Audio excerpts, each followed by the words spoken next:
안녕하세요. 한해솔입니다. 6월 27일 증시 브리핑 시작하겠습니다. 세계 경제의 향방을 가를 최대 이벤트인 미중 무역 담판을 앞두고 뉴욕 증시가 관망세로 일관했습니다. 아직 회담 일정은 확정되지 않았지만 29일이 유력한 것으로 알려지고 있는데요. 트럼프 대통령과 스티븐 무누신 재무장관이 어떤 입장을 보이고 있는지 인터뷰 내용 통해서 살펴볼게요. 우선 무누신 장관은 이런 말을 했습니다. 미국과 중국 간 무역 협상은 90% 정도 마무리됐다. 이번 담판 회동에서 미중 정상은 무역 협상을 진전시킬 수 있을 것으로 자신한다. 아주 낙관적인 말을 하긴 했는데 왠지 들어본 것 같지 않으세요? 사실 이 90% 정도 마무리됐다라는 말은 지난번 협상 결렬 전에도 이미 수차례 반복했던 얘기거든요. 그리고 도대체 이 나머지 10%가 뭔지에 대해서는 구체적인 언급을 하지 않고 있는데 그의 말을 너무 믿어서는 안 될 것 같습니다. 네, 그럼 트럼프는 이날 어떤 말을 남겼냐? 그는 중국은 무역협상 타결을 위해 무엇을 해야 하는지 알고 있다.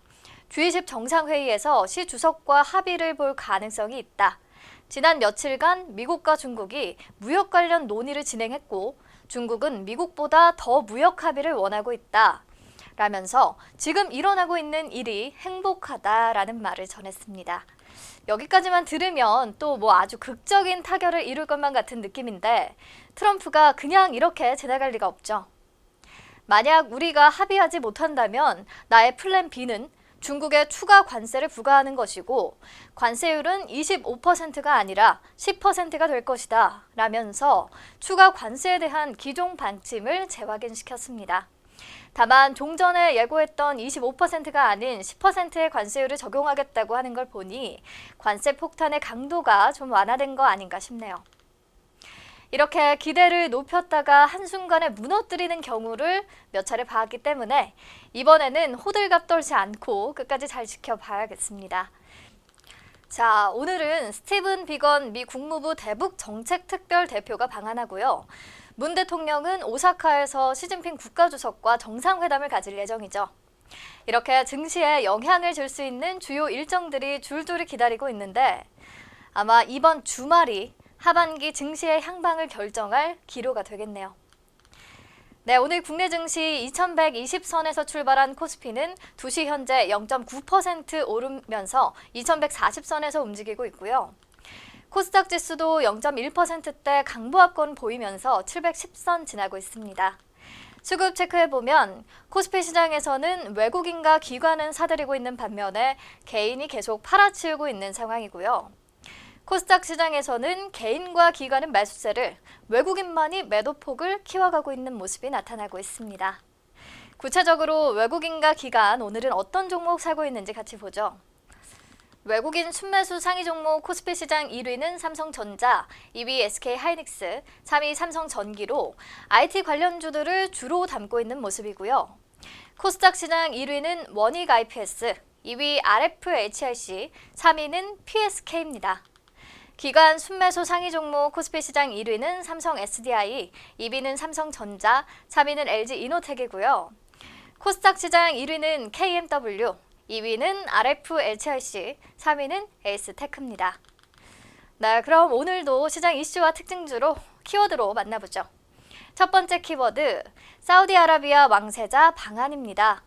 어제 사우디아라비아의 무함마드 빈 살만 왕세자가 한국을 방문해 문재인 대통령과 만났습니다. 사우디 왕위 계승자의 방한은 21년 만이라고 하는데요. 빈 살만 왕세자가 어떤 사람인지 간단히 얘기하자면 2017년에 왕세자로 책봉이 됐고요. 현재 사우디의 실권을 쥐고 있으면서 사우디 국영 석유회사인 아람코의 실세이기도 합니다.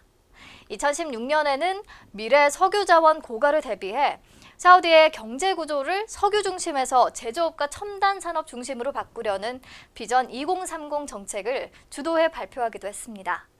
여기서 이 비전 2030이 중요한 게 우리나라는 이미 미국과 일본, 중국 등과 함께 사우디 비전 2030 이행을 위한 8대 전략적 국가로 활약 중이거든요. 그런데 어제의 만남을 계기로 한국이 사우디의 탈석유화를 위한 비전에 더욱 적극 동참하게 됐습니다. 네, 어제 무슨 일이 있었냐면요. 사우디 측이 우리 기업들의 총 83억 달러, 우리 돈으로 약 9조 6천억 규모의 투자를 약속했다고 합니다. 구체적으로 어떤 기업과 어떤 내용의 양해각서를 체결했는지 이 표 보면서 같이 얘기해 볼게요.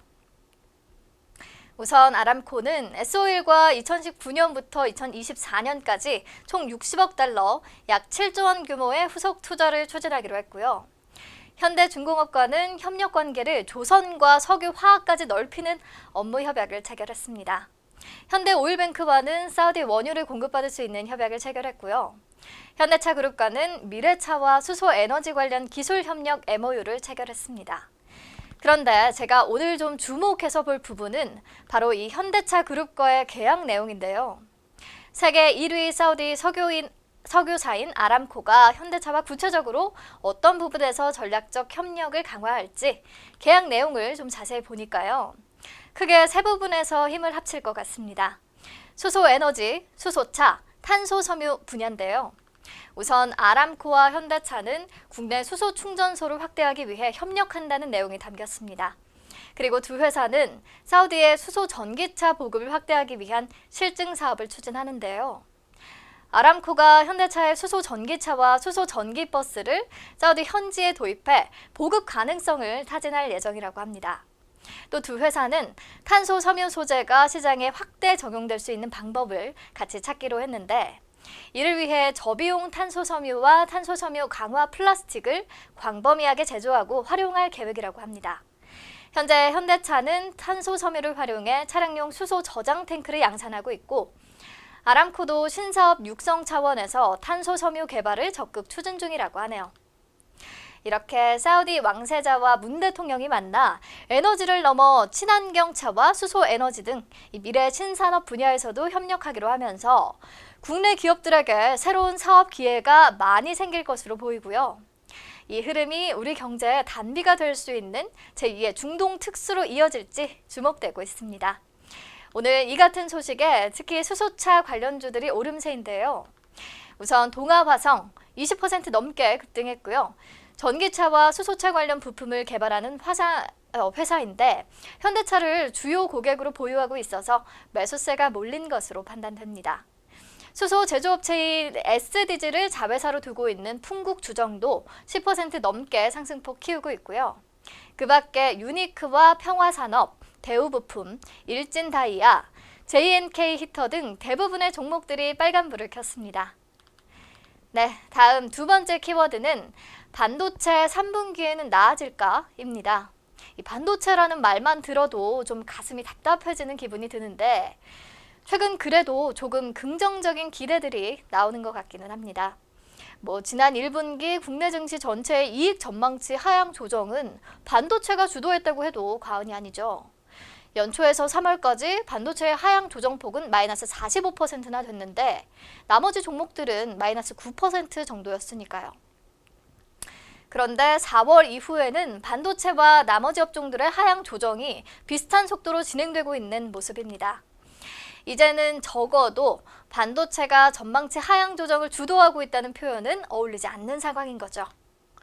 그리고 삼성전자와 SK하이닉스의 이익 증감률은 3분기를 저점으로 상승 전환할 것이라는 증권사의 보고서도 나왔는데요. 오늘 시장에서 반도체 관련주들이 강세를 보이는 게 비단 이 보고서 때문인 것 같지는 않고요. 뉴욕 증시에서 마이크론 테크놀로지가 예상을 상회한 실적을 공개하면서 반도체주가 동반 강세를 보이기도 했고 필라델피아 반도체 지수가 급등한 점도 긍정적으로 작용하는 듯합니다. 게다가 반도체 슈퍼사이클이 꺾이면서 마이크론 등 주요 업체들이 감산에 나섰잖아요. 이 틈에 SK하이닉스는 세계 최초로 데이터 저장 공간을 128단으로 쌓은 4D 낸드 플래시를 양산할 것이라고 발표하면서 기술 격차를 더 벌리고 있죠. 이런 부분이 또 국내 반도체 업체에게는 위기를 돌파할 기회가 될 것이라는 전망도 나옵니다. 오늘 삼성전자와 SK하이닉스를 비롯해 낸드 플래시, 시스템 반도체 등 이 반도체 관련주들 일제히 오름세입니다. 네, 오늘 증시 브리핑은 여기서 마무리할게요. 내일 다시 만나요.